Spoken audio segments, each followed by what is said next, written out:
Olá a todos! Irei me apresentar por meu apelido de Sagat e caso gostem de meu conteúdo, deixem o like ou gostei e se inscrevam no meu canal, pois ainda estou na meta de conseguir 1000 inscritos e o tempo de visualizações para que eu possa monetizar meus vídeos.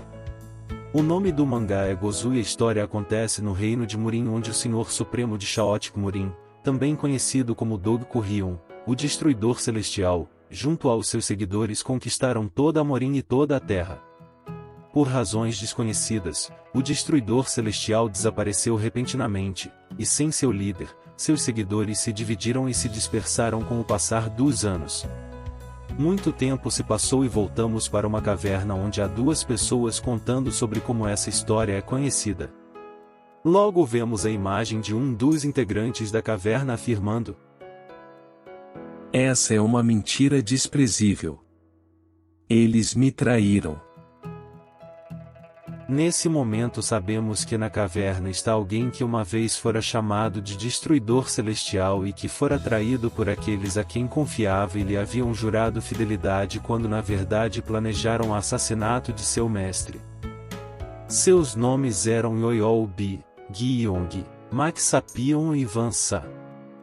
Cheio de rancor e ódio, o grande Destruidor Celestial, ainda vivo, deixa claro em suas palavras que deseja se vingar. Na próxima imagem, vemos o segundo membro da caverna, um jovem que acredito que tenha de 16 a 18 anos, dormindo sentado enquanto o velho falava e o velho fica bolado quando vê o garoto dormindo enquanto ele contava sua história e pega na sua espada. O garoto desperta na mesma hora dizendo: "Então você quem aprendeu tudo que tenho a lhe ensinar, deve matar até o último dos traidores e vingar seu mestre, certo?" Indaga o segundo membro da caverna com uma cara nada surpresa e o idoso confuso pergunta como ele sabia como terminava algo que na sua mente havia lhe dito pela primeira vez. E o jovem lhe diz: "Qual é, mestre? Não é a primeira vez. Eu já ouvi essa história 1 milhão de vezes e hoje já foram 12 vezes." Nesse momento descobrimos que na caverna estão o antes conhecido como Destruidor Celestial e seu mais novo aluno e nosso protagonista. Na imagem seguinte aparecem os dois com cara de tacho e o velho pergunta se realmente fez algo como contar essa história tantas vezes e o logo após pergunta o que ele fará logo vingar de seu mestre e o prota babando com uma cara de felicidade diz que irá abrir uma loja de bolinhos e comer-los o dia todo. Seu mestre com raiva começa a sacar a espada e o prota regala os olhos e logo muda de assunto dizendo que isso seria algo que um covarde diria e irá restaurar a glória à antiga destruição celestial e trazer causa a Murin. O velho começa a rir dizendo que é isso que ele espera de alguém que aprendeu suas artes supremas em pessoa e o prota com um sorriso botando a mão na cabeça concordando com o velho e logo em seguida os dois ficam sérios e o velho fala pela primeira vez o nome do garoto que se chama Gang Ryun e o prota responde que sim e o mestre começa a dizer que agora que o ensinou todas as 12 técnicas da destruição celestial que irá lhe contar os rancores que manteve até agora e começa a repetir toda sua história e o garoto pede para que ele dê um tempo com o rosto tedioso e seu mestre continua a contar a história. Tempos depois, seu mestre falece. Logo após o sepultamento, Gang Ryun sai de sua caverna para o Reino Médio para executar a vontade de seu mestre e gritando e chorando ele fala os nomes dos 4 que traíram seu mestre dizendo que irá se vingar e trazer paz à alma de seu mestre. Logo após em um quadro aparecem as seguintes palavras: "Eles estão mortos." E logo vemos a cena de um prato com bolinhos e o prota com a cara de não ter entendido nada e em seguida se virando e a atendente de uma pensão em que estava o que ela havia dito e ainda sem entender perguntando espantado: "Morto? Quem?" E a atendente com uma cara de tédio afirma em forma de pergunta que os 4 nomes que ele havia citado seriam os 4 reis do setor da destruição celestial e logo em seguida dizendo que todos morreram após lutarem entre si logo após a sumida do destruidor celestial para se tornarem líder do setor da destruição celestial e que esse acontecimento é tão notório que é comentado até os dias atuais e aconteceu em um tempo em que ele ainda nem nascido era e o indaga de ser um lutador e não saber de algo tão grandioso e diz que ele talvez tenha treinado em uma caverna ou algo do tipo durante todos esses anos e se vira se afastando da mesa. O prota com a cara de espanto indaga: Mortos? E o que ele faria agora? Como vingaria seu mestre e realizaria seus atos heróicos e logo após a cena se afasta com ele na mesa desacreditado depois de tudo que ouviu. Um ano se passa e vemos alguém em uma prisão e os carcereiros aparecem para liberar a pessoa avisando que ele já cumpriu a sua sentença e o pergunta o que faria agora e se tinha interesse em tornar guarda. Costas e o ex-detento já corta a conversa dizendo que não é necessário, que nunca mais pretende fazer uso das artes marciais. Os carcereiros ficam espantados com a resposta e um deles pergunta ao outro carcereiro se aquele não seria a pessoa que aniquilou os bandidos do cavalo de ferro com apenas uma mão há um ano? O outro carcereiro responde que sim e logo em seguida descobrimos o motivo desse jovem estar preso. Em meio aos bandidos haviam tropas do governo em uma operação contra os mesmos e como o jovem não sabia de nada apenas saiu atacando todos, causando um grande número de casualidades. Logo após o incidente, o jovem foi sentenciado a 1 ano de prisão devido ao ocorrido. Um dos carcereiros olha espantado para o jovem falando que ele não deveria passar dos 20 anos e o outro carcereiro fala que artes marciais sem os fundamentos certos não passaria de uma arma letal e indaga das vezes em que artistas marciais promissores acabaram se tornando criminosos e o que o futuro aguardaria para esse jovem. Enquanto o jovem se afasta da prisão vemos nosso prota correndo em direção à prisão e fazendo uma entrega de bolinhos confirmando os pedidos com os carcereiros, pegando seu dinheiro, agradecendo e saindo da mesma forma que chegou e o jovem que acabará de sair da prisão e presenciar aquela cena pensa por um momento e indaga sobre os bolinhos. Logo após vemos a imagem da pensão e do jovem agora livre comendo alguns bolinhos na pensão assim como 2 homens que parecem ser guarda, costas e uma mulher em outra mesa. Nesse momento chega um bando de 5 pessoas suspeitas que pareciam mercenários e a dona da pensão os cumprimenta normalmente faz seu atendimento e os mesmos pedem um copo de água por enquanto e enquanto a dona da pensão vai pegar o copo de água a mulher e os 2 homens na outra mesa se levantam e saem e um dos guarda-costas da mulher parece suspeitar de um dos 5 homens. Algum momento depois dos 3 saírem da pensão, os 5 mercenários se levantam e também saem da pensão e um dos homens que estavam saindo esbarra no jovem sentado e seu bolinho cai no chão. O jovem já chama o cara de cabeça estranha e pergunta se ele não vai pagar o bolinho que ele derrubou no chão. Os homens se viram e começam a encarar o jovem na mesa e o achar abusado e o careca do grupo fala para dar algumas moedas para ele e seguem seu rumo. Os caras olham surpresos pela ordem, mas acatam e jogam umas moedas na mesa do jovem e saem se achando falando indiretas para o jovem.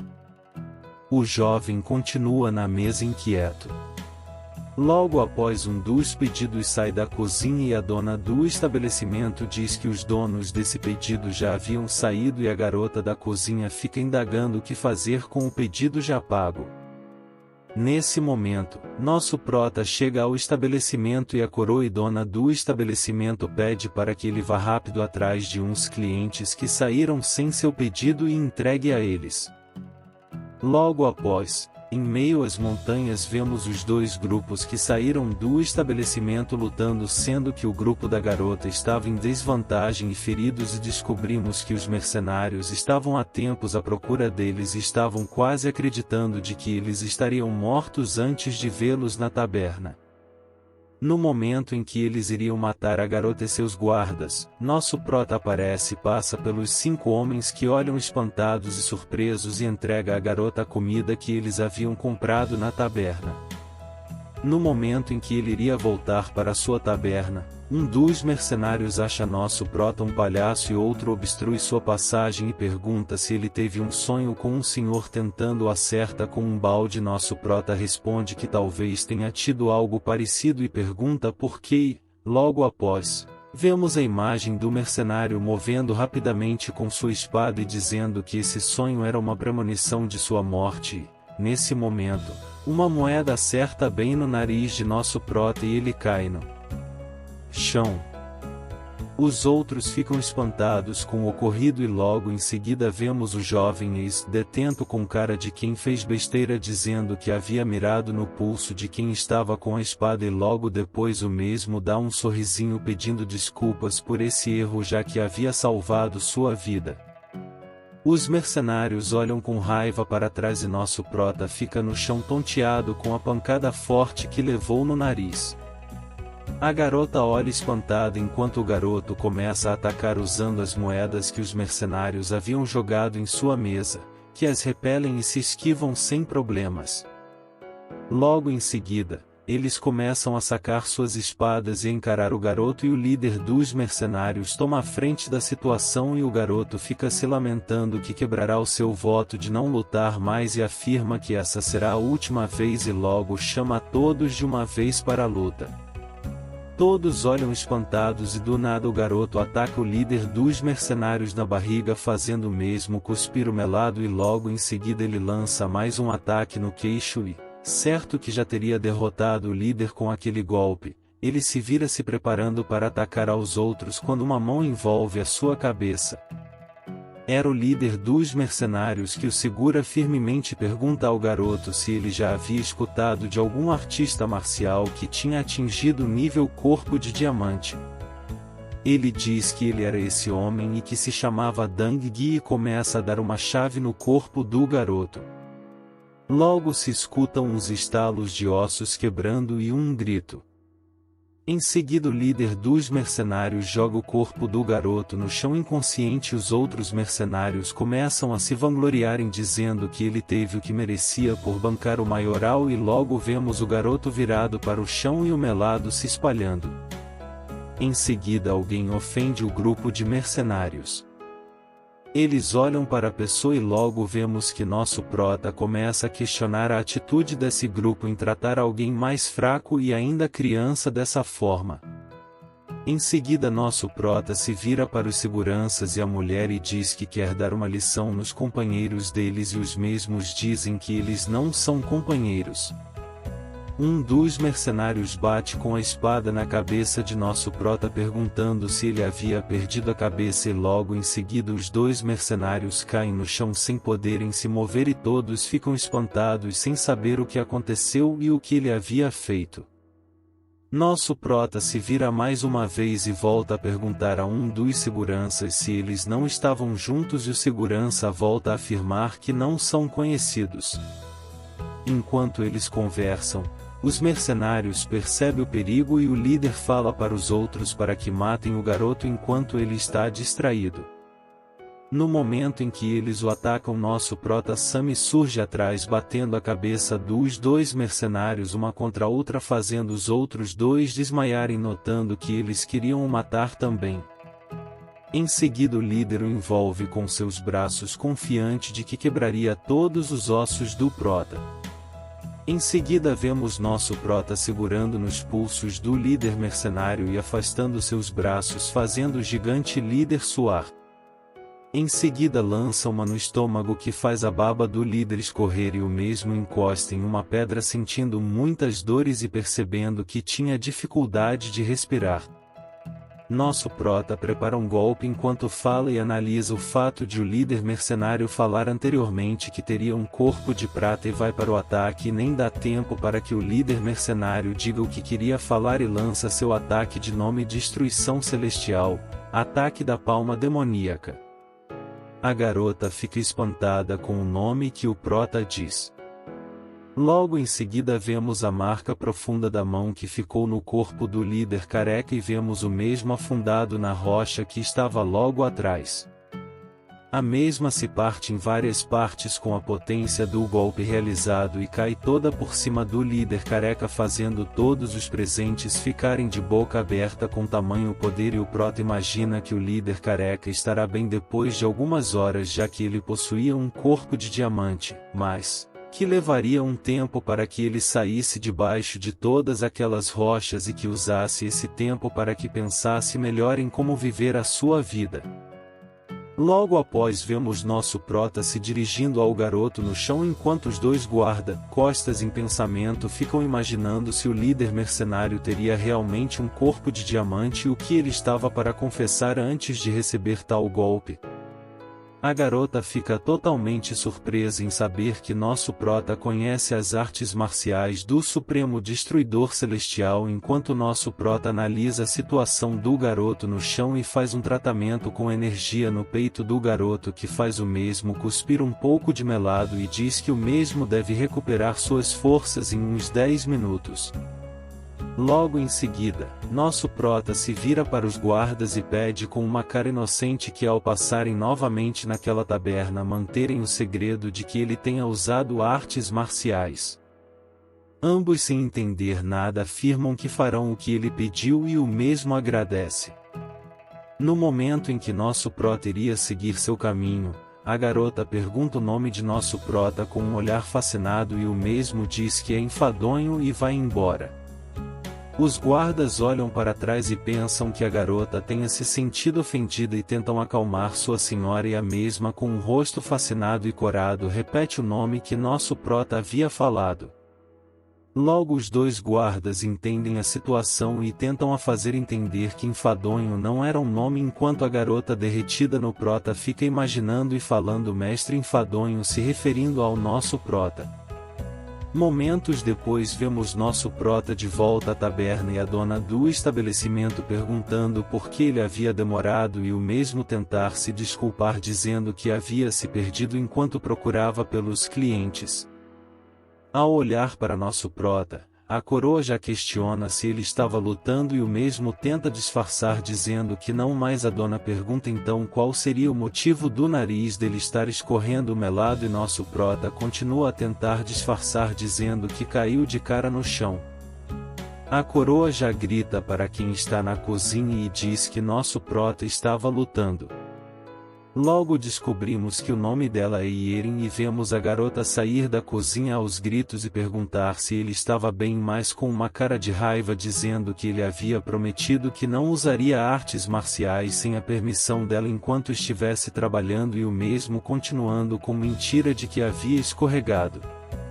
Ao olhar bem para ele, Yeren pede para que ele se aproxime e olha para seu nariz e pede para que o mesmo vá para a cozinha que ela irá tratar-lo, e fica reclamando enquanto cuida de nosso prota de que ele pelo menos tem de vencer as lutas que participa, e fala o nome de sua arte marcial de forma errada dizendo para não ser derrotado enquanto for fazer entregas, e nosso prota tentando insistir na história de que escorregou.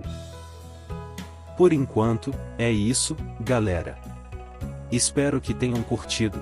Deixem seus comentários para que eu saiba o que tenho que melhorar, pois essa é a minha primeira vez criando um texto à mão e editando um vídeo. Novamente peço para que me ajudem se inscrevendo em meu canal para que eu possa atingir a meta de 1000 inscritos para me ajudar a monetizar meus vídeos. Tudo de bom a todos e fui!